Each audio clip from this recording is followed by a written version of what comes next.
All right, so this is happening. I'm excited. Let's count to 10 together, like each taking a number to see what the delay is like. 1. 2. Oh, sorry. Don't worry, the magic of editing will cut out the silence of our dumbness. Oh God, if I could only have that in real life. A destination isn't always a place. Sometimes it's a new way of seeing things.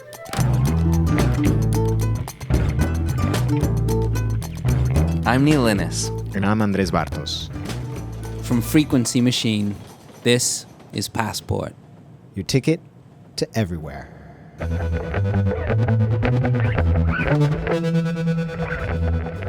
There are things we think we know about places, but history, prejudice, stereotypes, and the viral nature of 24-hour news and social media has made common knowledge about faraway places even more twisted than ever. Today on Passport, we clear up some of the outright lies about an entire nation by doing what we do best. Talking it out with someone who actually knows what they're talking about. Think of this as a kind of cultural Mythbusters. We're calling it MisInfoNation. Yeah. And today, we're going to Scotland. Kind of.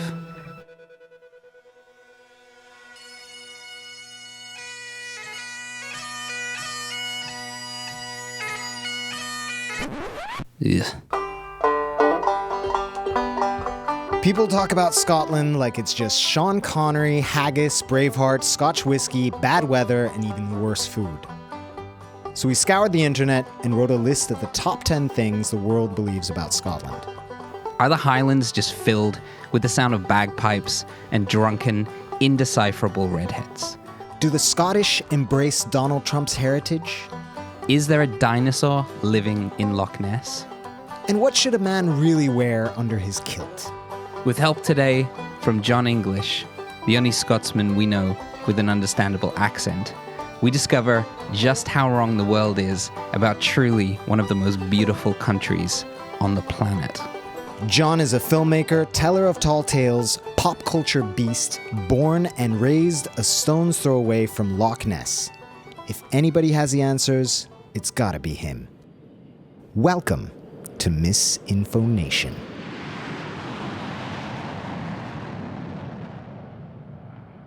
Do you know that I was speaking to a non-Scottish friend about this upcoming podcast? Yeah. They were asking, well, what do you think they're going to talk about? So I actually have a list. I want to know how many of these are on your list to talk to me about. Oh, awesome. Right. Number 1, incoherent dialogue. Ding. Number 2, alcoholism. Ding. Number 3, inferiority complex about England. It's close, but no cigar. I mean, that's a good one, though. That's a really good one. Number 4, battered Mars bars. Ding. Oh, yes. Number 5, battered foodstuffs in general. Ding, ding. God damn it. Number 6 would be generally unhealthy lifestyles stemming from battered Mars bars and battered foodstuffs in general. I like how important this section is. Number 8, heroin addiction, based entirely on train spotting, even though it's a 25-year-old film. If we could make balloons fall over you right now. Okay, next one. Obsessed with football, but rubbish at football.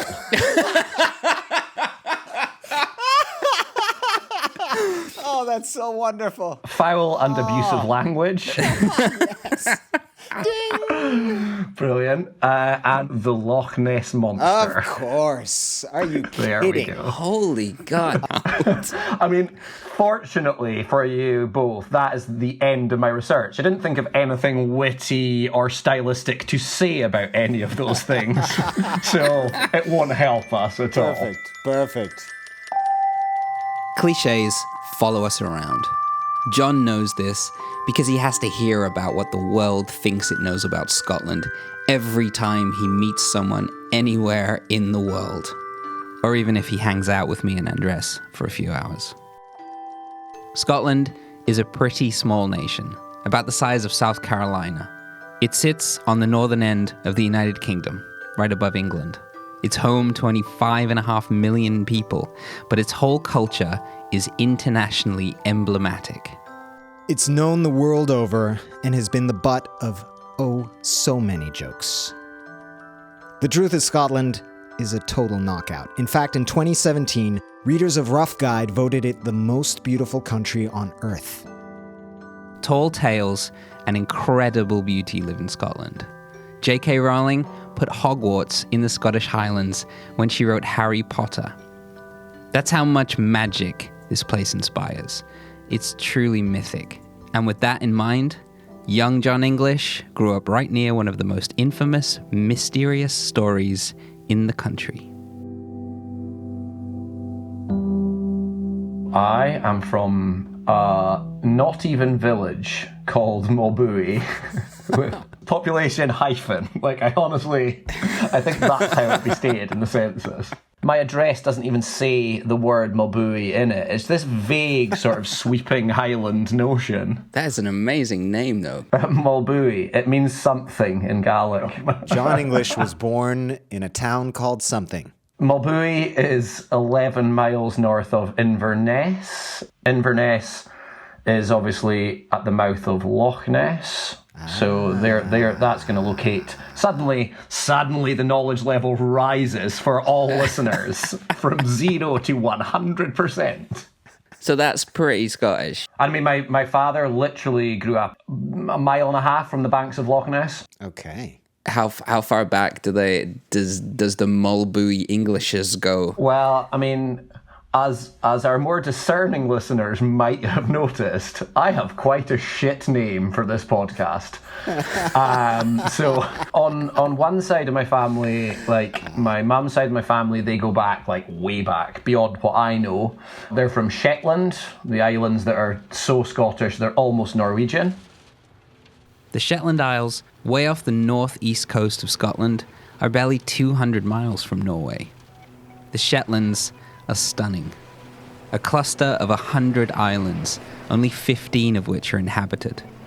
It's a birdwatcher's paradise, a whale watcher's paradise, and apparently Frankie's fish and chip shop in the village of Bray is the best in the country, which puts it certainly in the running for the best in the world. A lad with roots in the most northern Scottish Isle, raised only a few miles from the most famous lake in Scotland. That's loch in Gaelic. Saying lake in Scotland is a no-no. The general thought is that everybody in Scotland loves the Loch Ness Monster. Nah. Like, I think people who love the Loch Ness Monster are people who make money from the Loch Ness Monster. There have been accounts of Nessie since the late 1800s, but the most famous sighting of the beloved huge long-necked creature was in 1933. Over the years, there have been photos, hoaxes, DNA tests, and weird sonar blips. There's no one in the world who wouldn't think of Nessie while standing on the banks of Loch Ness. There's something weird about that place. Definitely. There's something weird about that loch. There's mountains all around it, and they just carry on straight down. So if you can imagine, it just creates this really, really deep basin. There's a vast quantity of really cold water in it. What was your relationship to the Loch Ness Monster? Is it only tourists, or did somebody ever talk to you about, like... My auntie got a school bus along the side of Loch Ness, and whether she saw something could be disputed. But whether their bus stopped, pulled over, and all of the people on the bus and the driver got out is indisputed. Wow. They saw something weird that day in the loch. Obviously, like, I don't know. I don't think there's a fucking dinosaur in the loch. The first time it was ever written about was 1933, right? This guy called Alex Campbell. Well, you can't trust a Campbell. Yeah. My family are McDonald's. You've just discredited this whole section. Nessie is not real. But there's something weird. There must be something weird about, I don't know whether it's the wind or whether it is the wave patterns or whether there's something weird in that loch that makes people see stuff. That is undeniable. I might have said lake there. That's really depressing. I would never say lake unless I was speaking to you two. Oh, we are so gonna make your life a living hell. Oh, God.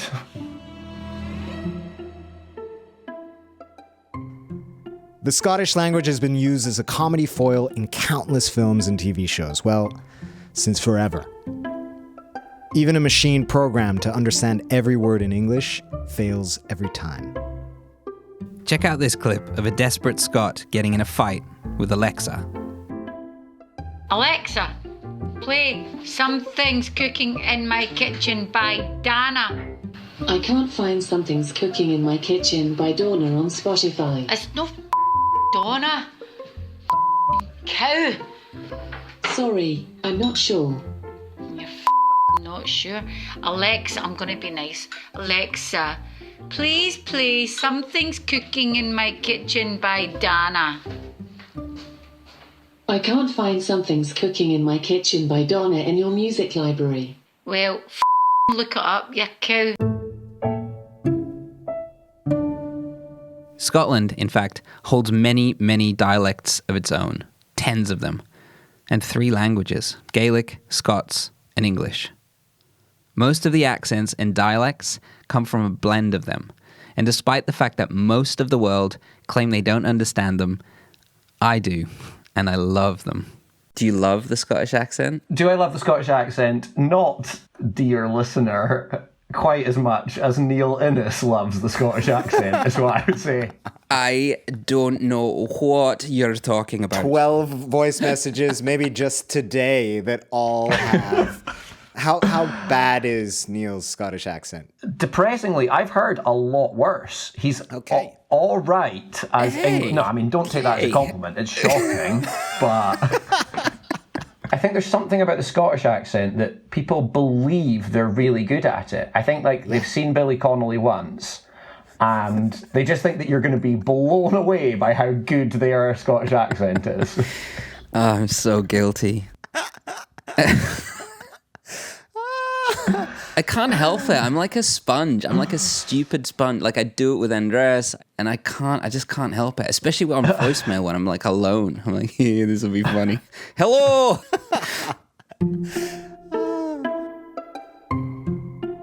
In some parts of Scotland, it really is hard to believe you're hearing the English language. I have only come across a couple of times where it really was like a different language. Incomprehensible. Mm-hmm. For me, yeah, as a young Bolivian lad, it was the word, like certain words where it's like hame for home. You've got the distinction there is between the accent and the actual, like, the Scots language, because there is a Scots language that is... You've got, in the north of Scotland, like where I'm from, Gaelic was predominantly the language. But in the south, Gaelic was never the main language. It was a language called Scots. And when you hear, like, modern day Glaswegian, what you're hearing is a kind of mix of English and Scots. So you could argue that is, if not a language, certainly a dialect that's a mix of Northern English and Southern Scots. Is that what you're reading when you're reading those old Scottish poems? Like the Robbie Burns poems. Right, so Robbie Burns wrote in Scots, and that's what you would be reading there. It's incredibly weird but beautiful at the same time, especially to try and work out how it's spoken. It's really incredible. Ye powers, for mak mankind your care, and dish them out their bill of fare. Old Scotland wants nae skinking ware that joups and luggies. But if you wish her grateful prayer, gie her a haggis. That's Robbie Burns' address to a haggis, a very confusing love letter to Scotland's infamous national dish. Traditionally, it's read before eating it on Burns Night, on the 25th of January. Most people know haggis because of its highly questionable ingredients, in which you'll find hearts and lungs of 1 lamb, 1 pound of beef or lamb trimmings, 2 onions finely chopped, 8 ounces of oatmeal, salt and pepper, coriander, mace, and nutmeg. Then you cook all that up and you stuff it inside a sheep's stomach and then you boil it. So clearly, the world thinks that haggis is friggin' disgusting. MisInfoNation, haggis is amazing. It needs to be eaten with neeps and ties. Like, you need the sweetness of that turnip and the kind of salty, buttery potato just to take the edge off it, because it's a pretty spicy dish, you know? But good haggis is one of my favourite things. Have you ever had a battered haggis? Oh, they deep fry that too. Of course. That's like, I would say that is the 6th most ordered item in Scottish chip shops. What John is describing is haggis, dunked in batter, kind of like southern fried chicken, deep fried and then surrounded by French fries. Where would you go for like the best battered haggis in Scotland? Your local chipper. I mean, the Northeast is good for fish and chips in general, for like chip shops, as long as you're throwing it a lot of batter into hot fat and surrounding it with chips. You can't really go wrong.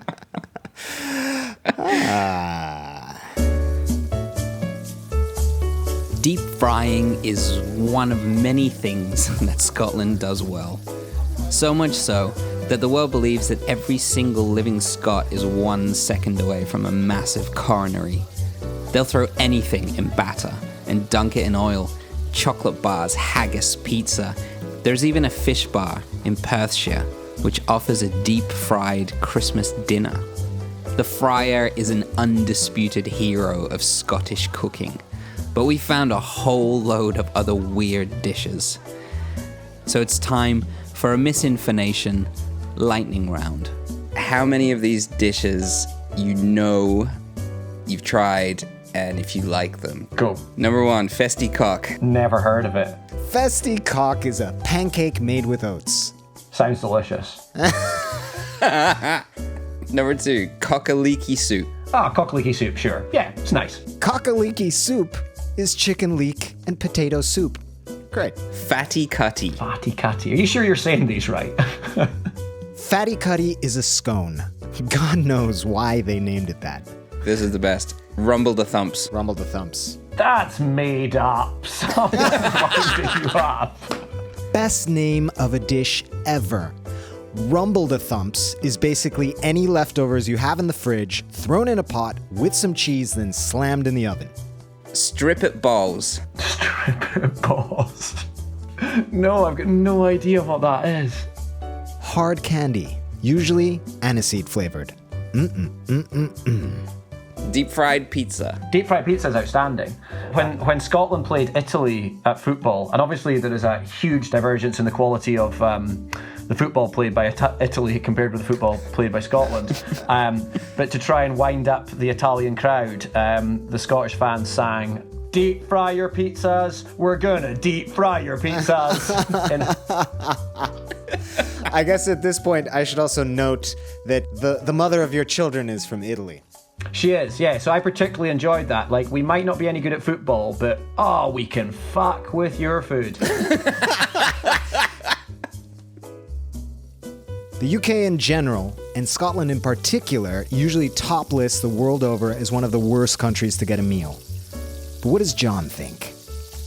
Yeah, I would disagree with that. Because, I think that we have amazing fish and amazing game and, amazing, soil for, homegrown vegetables if cooked right. And there's loads of incredible Scottish chefs using our ingredients really well. But also, I think because, we are a nation that has embraced immigration and embraced it not just for social or economic reasons, but really kind of celebrated the things that other people have brought. So I think you can get a better tandoori in Glasgow than pretty much anywhere else in the world outside India. I mean, the people of Bradford might argue with you about that, but there's just fantastic food from all over the world, because I think Scottish people are quite adventurous when it comes to food. They're if there's a new type of food that came along at one point in history, yeah, we might chuck it in batter to see if we can improve it. Sometimes we can, but on the whole, we're kind of up for it. In just a minute, more fun with kilts, heroin, and the wonder of Irn-Bru, the world's greatest soda. Almost top of the list of things you picture when you think about Scotland is a man in a skirt. The kilt is arguably the most identifiable cultural dress in the world. Weddings, formal occasions need a kilt. It dates back to the 16th century when it was worn as a 6-meter length of fabric which wrapped your whole shoulders and body. In the 19th century, the kilt got shorter and turned into the pleated knee length which the world knows and loves. Super stylish. It's thought to originally have been Scandinavian. It comes from the word kjalta, which means pleated. Interesting enough, but in the world of MisInfoNation, there is really only one question. It's the obvious one. What's going on under there? Does a Scotsman wear anything under his kilt? Or does he freeball that shit? I've been known to dabble in both. I've never started an evening without a pair of boxer shorts underneath it. But at various points in evenings, it is quite commonplace for the knickers to be ditched. That's a weirder answer than I was expecting. That's like, well, sometimes and sometimes not. But I didn't expect like the sometimes and sometimes not to be within the same evening. Always. I'm going to be really, really Bolivian about this because I have no idea how this works. But like when you're given your first kilt, Yeah. do you like get instructions? Ah, man. How does it, like what is it? It's the fitting of a kilt is such a mission. It is a good few meters of material that's required to create a kilt, and you have to go for a number of different fittings where like a sort of old, very grumpy man kind of just hoists you about a bit and kind of like there's nothing gentle about it. That's amazing. So it's a big deal. Yeah, and like like a typical kilt will definitely cost upwards of like £500, so like 600 euros ish for the actual kilt itself. And then you've got all the other stuff that goes with it. You know, you've got your day dress, which is like waistcoat and tweed jacket, and you've got I'm going to list, just for comedy purposes, all the different things that are part of the kilt. So you've got your sporran, historically your ball protector, now your mobile phone carrier. You've got That's what that thing is.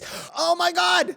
That thing is meant to protect your balls. It's meant to protect your balls, but it actually just hammers you in them like all of the time. So Neil Innes, Right. you've worn a kilt. Yes, once for a fancy dress party. Wow. That is some cultural appropriation bullshit right there.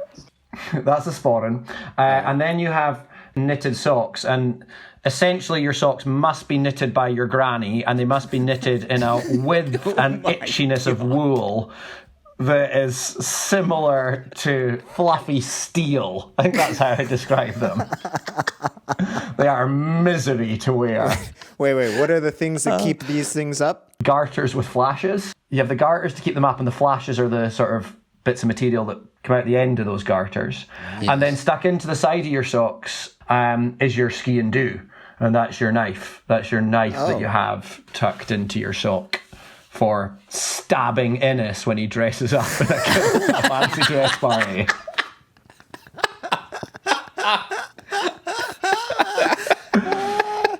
Oh my God. Oh God, my God.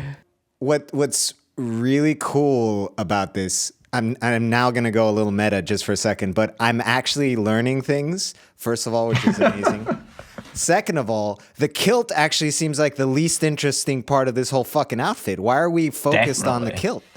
Absolutely. And it is like, you do need like a construction manager to put together the sort of bag that it goes in anytime that you're traveling anywhere, you know? It's like all the pockets and zips and things like that are required to store your various kilting components. How far away from your kilting components are you at this very moment? About 2.5 meters away from my main kilting components. I have them all here in the wardrobe. I am COVID lockdown in my in my bedroom. So yeah, not far away at all. Would you like me to change? That would be some good radio.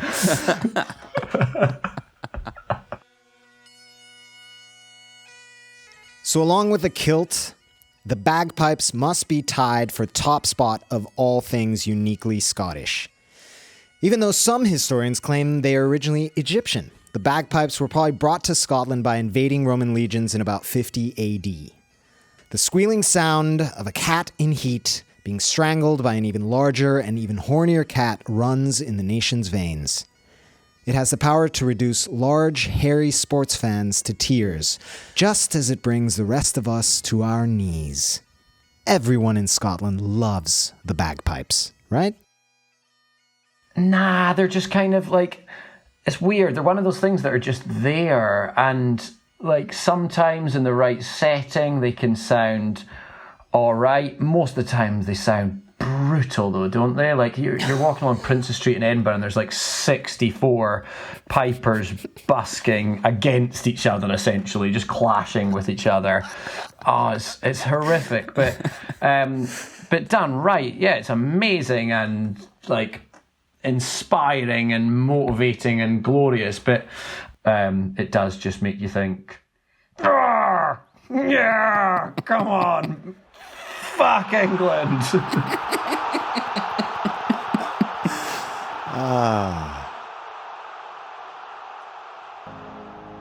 The historic rivalry between the English and the Scottish is a never-ending source of incredible banter between the two countries. And it's old. Since 122 AD, when some Roman bloke called Hadrian put up a wall between England and Scotland because, well, the Caledonians, as they were known then, scared him. In 1072, William of Normandy invaded Scotland. In 1296, King Edward I. He overthrew Scotland's King John, and this led to William Wallace's uprising. That's Braveheart to you and me. 1314's Battle of Bannockburn, when King Edward II was defeated by Robert the Bruce, was the moment when Scotland secured its independence. But the battles continued over the next 300 years. The most famous in 1745, when Bonnie Prince Charlie laid claim to the Scottish and English throne. His army was initially successful, but ultimately beaten at the Battle of Culloden. The Scottish would have reason to hate them. But in a poll conducted in 2018, the reasons that the Scots hate the English was actually revealed to be a list of good-natured and often hilarious grudges, including football hooliganism, not being able to handle the booze, being afraid of snow, voting for Brexit, applying fake tan, and of course wearing socks with sandals. So do the Scottish truly hate the English?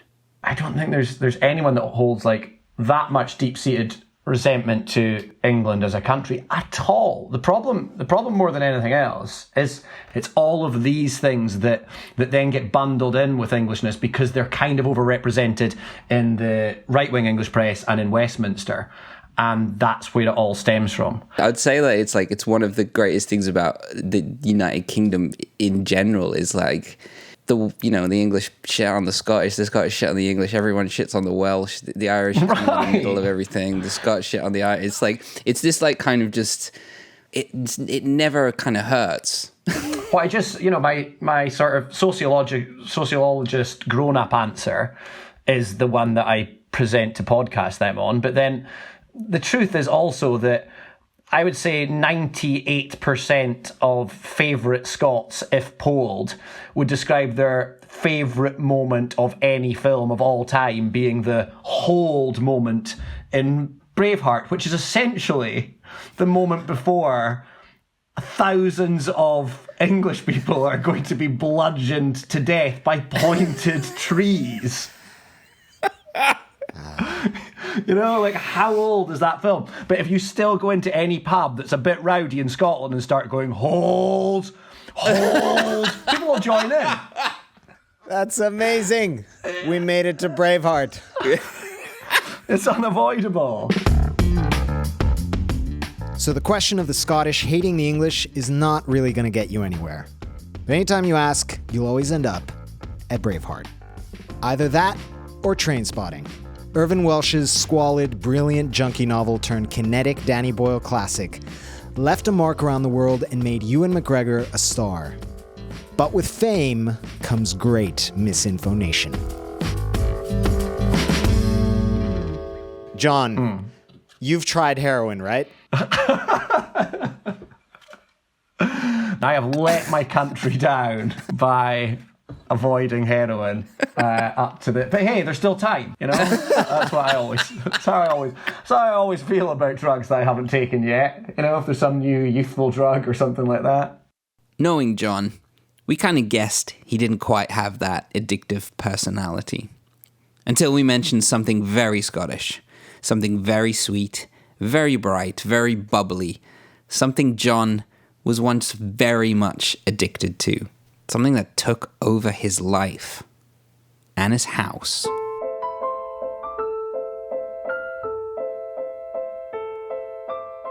If haggis is the national dish, then surely the national drink is not whiskey, but Irn-Bru. A magical drink with an unplaceable flavour and a colour so orange that even the colour orange just goes, what the f*** is that? Irn-Bru is, who knows? Like it's made in Scotland from girders, as the advert says. Bar's Irn-Bru, made in Scotland from girders. Made in Scotland from girders. The huge iron beams which hold up buildings. This is the hardest soda in the universe. Drink Irn-Bru, you'll be rock solid. It's Scottish. That was the message. It's like, it's just, I've no idea what flavour it is, but it's truly glorious. It was like, when we were at uni, we made it into the local paper because, there were six of us in the flat, and I would say that there was consumption of at least 3 to 4 litres of Irn-Bru per day in that flat. Like, most of us would pick up a glass bottle of Irn-Bru on the way back from classes. And we kept them because obviously you got, like, back then you got 20 pence back on your bottle of brew. Your glass bottle of brew cost you about between 61 and 69p depending on your retail establishment. And you got 20p return if you took it back. So, but we kept them all year. They became the decor of the basically the skirting boards of our entire flat. Like you come in the front door and they traced the outline of the flat all the way around it. Sometimes like 2 or 3 deep, and they were into people's bedrooms and stuff like that. The house that Irn-Bru built. Yeah, and at the end of the year, we were moving out of the flat. And we called bars, who are the makers of Irn-Bru, we called them up and we told them that we had however many 100 bottles of Irn-Bru bars sent a lorry to pick them all up and cashed us out, and we had a party and got rat-arsed with the money that we made from it. Bought a lot more bottles of Irn-Bru in the morning to deal with the hangovers. A heartwarming story brought to you by Irn-Bru. I fucking love Irn-Bru.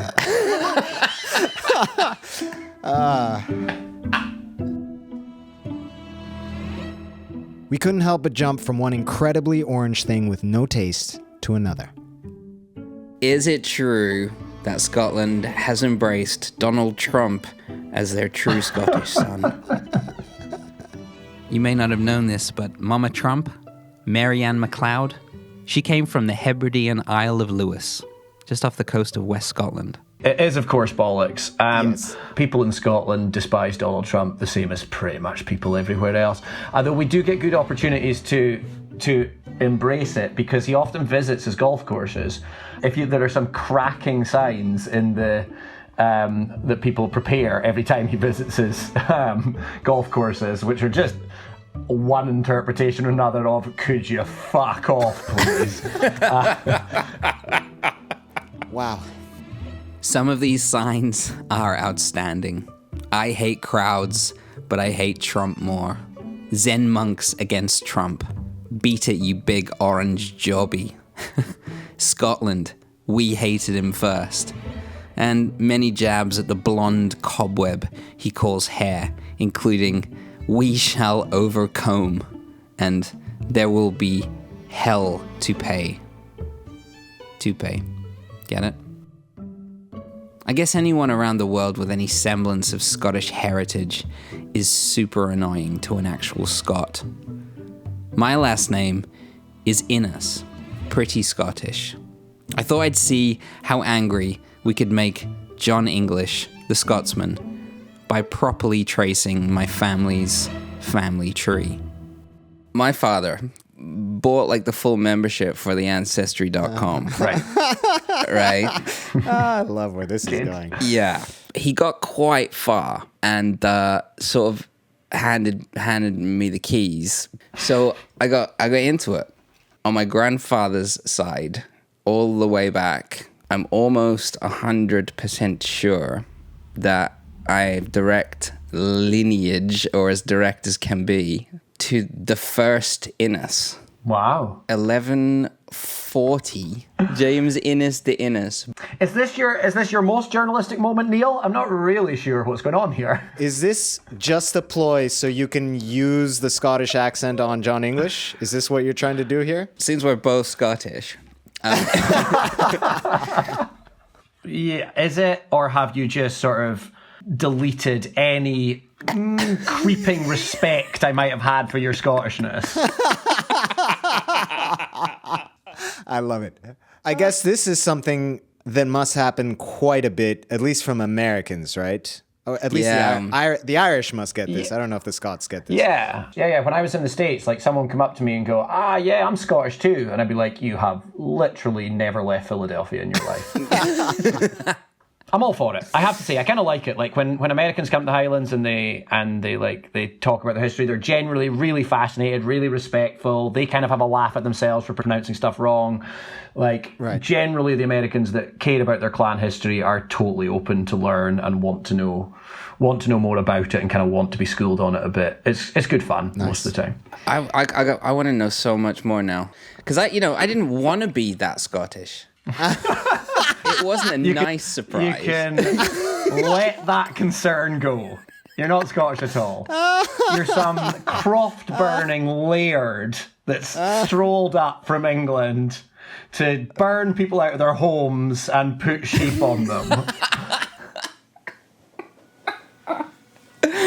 Oh my God. The Scots definitely don't suffer fools gladly. It's part of the incredible wit and sharpness of the people there. I'm just a charlatan Scot. I don't know Scotland at all. But does John? Final round. Scottish slang. Here is a Bolivian reading some Scottish slang, probably pronouncing it horrendously. Here's their first one. Baw hair. I mean, ball hair is definitely slang that I would both understand and use in a metaphorical context to define something that was missed but only by a fine margin. As in, you're a baw hair away from a beating would be a way of telling someone that they're being cheeky. I think this is to boke. I've definitely boked in my time. You've boked. Oh, loads. So to boke is to vomit or to be sick. And if something is boken, it's disgusting as well. So that's boken. In fact, there's like an extra like side MisInfoNation segment, which would be, do the Scottish vomit more than the rest of the UK? Definitely not. We can hold our liquor much better than the rest of the UK. And our heroin and our battered Mars bars and all the other stuff that might induce boke.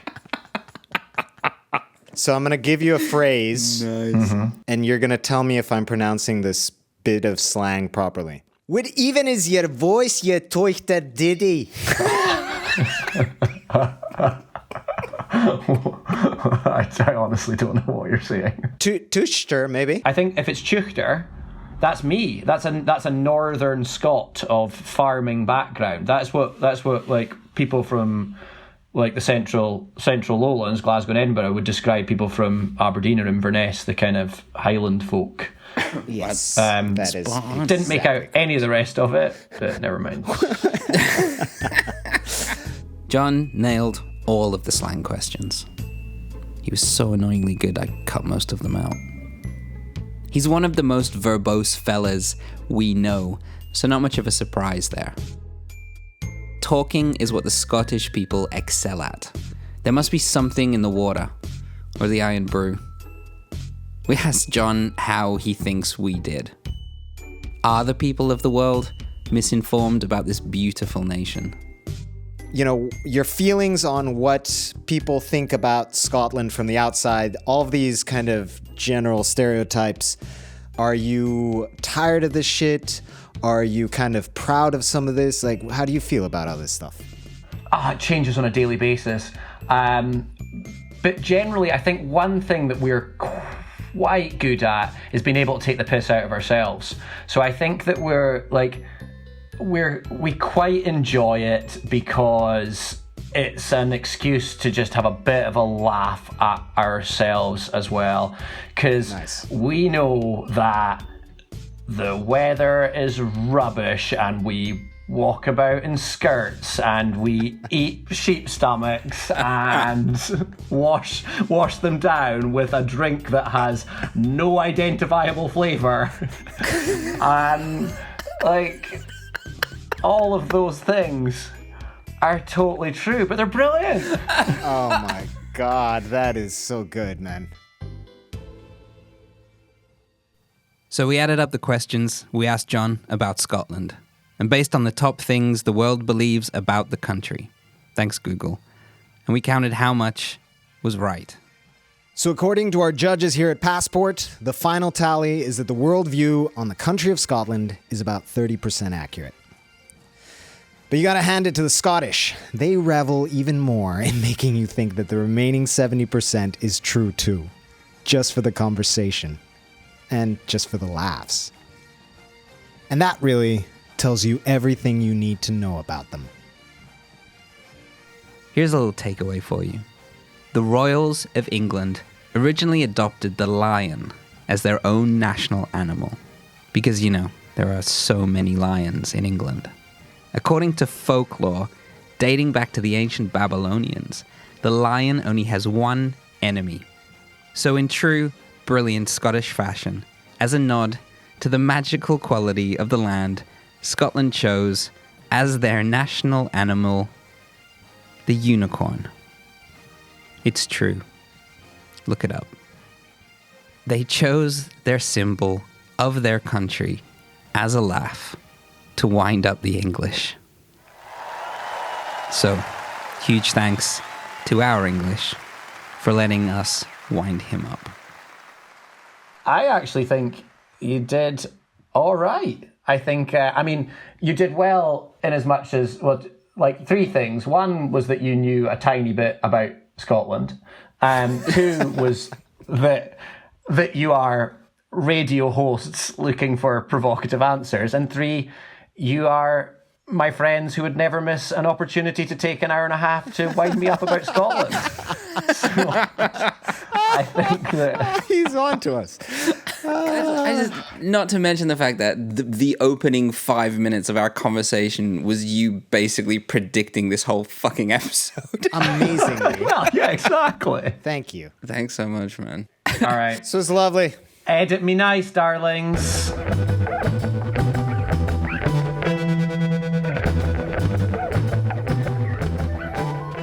Here's John English again with his 5 favourite authentic Scottish experiences. Because on MisInfoNation, we like to get our saved pins straight from the unicorn's mouth. Here are my 5 unmissable bits of Scotland. Number 1, the Barrowlands Ballroom. A Glasgow institution, live music done Scottish style, which means discerning but mental crowds who take their music and their celebration of it super seriously. It's the most glorious place John has ever watched live music and one of the few genuinely independent venues left in the world that still attracts important and amazing artists who rave about it. Number 2 is a view, and it is the view of Loch from the top of Glendochety. The view of Loch from the top of Glendochety. John reckons this is quite simply the best view in Scotland, and it's up against some pretty fierce competition. The spot John's talking about is on the North Coast 500, a route around the north of the country, which is also worth a shout. You can even find some of John's work close by in Gaelloch Heritage Museum, which is a disused nuclear bunker. Double whammy. Number 3, Arthur's Seat. If you want to see the capital, then dodge the waddling tourists on the Royal Mile and Princess Street and climb the hill that lets you take in the whole beautiful expanse of Edinburgh. Then, when you're back at the foot of it, visit the Parliament building. It causes great debate from the outside and unified awe from the inside.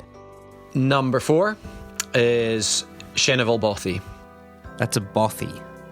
Bothies are publicly funded and maintained cottages. They're dotted all over the Highlands, mainly for walkers and farmers who are out on the hills overnight. It's a free place to stay. There's no fees, no booking systems, just an unlocked door. Sheneville is set in a particularly spectacular location, but any bothy experience leaves you liking Scotland just a little bit more than before. And then finally, number 5, the Isle of Islay. The Western Isles are all incredible, but Islay benefits from fewer tourists than Skye. Wonderful coasts, distilleries, pubs, seafood, and a sense of proper Scottish isolation and tranquility. We'll put a link to these saved pins in our show notes and also on our Instagram at Passport Podcast. Hope you enjoyed that as much as we did. That's it for this week. As always, you can check us out on all social media, Passport Podcast on Instagram for all kinds of show-related fun. If you want to represent your country against an ignorant barrage of questions that you've heard 1,000 times before, you can write to us at passporthost@frequencymachine.com, and we'll help the world try and sort the fact from the fiction. Next Tuesday, we head to Finland's capital, Helsinki, for a look underneath the city. Bunkers, tunnels, and more. But is this national level prepping or something else entirely? We'll see you next week.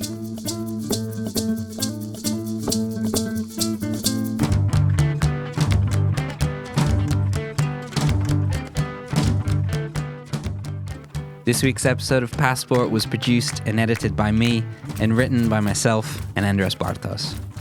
Huge thanks to the brilliant John English.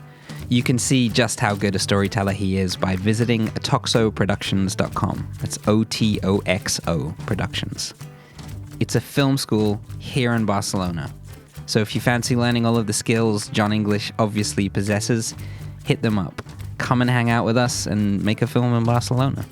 We'll put a link in the show notes. Music on this episode was willed into existence by Nick Tanner with additional stuff by, fittingly, Fish and Chips, Eric M. Amor, and Shake That Little Foot. The show is mixed and mastered by Julian Kwasniewski.